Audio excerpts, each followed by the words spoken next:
अनि किन पितृ भन्यो त कुल कुल कुल खै दाइले पितृ र मातृ पितृ मात्रै यसमा हेर्नुहोस् है चिङ्गा हेर्नुहोस् है हजुर हजुर हजुर आजको धन सम्पत्तिमा अलिकति कम हुँदै जाँदछ किन हो दोकान हेर्नु नानी कस्तो हुँदैछ म त सिधै भन्छु म त्यो हेरेको छैन अलि धन सम्पत्तिमा अलिकति कम हुँदैछ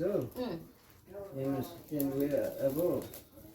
आँट गर्ने हो भने धेरै नै सहायता गर्नेछ है हजुर आँट गऱ्यो भने धेरै कुलले यसमा धेरै सुकै देखाउँछ त हेर्ने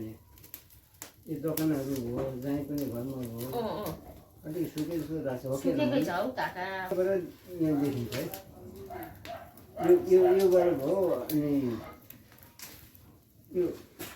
त्यो दुइटै एउटैको हो एउटाको हो त्यसमा हेर्नु भएन त्यो पोथी ल्याउनु त हेरौँ त्यो त अनि भालेको हेर्नु न यो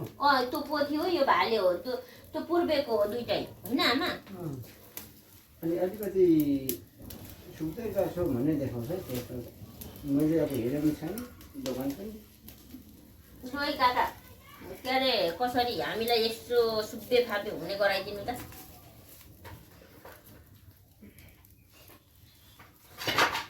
यो बेला बेला चुल्हामा आगो फुक्नु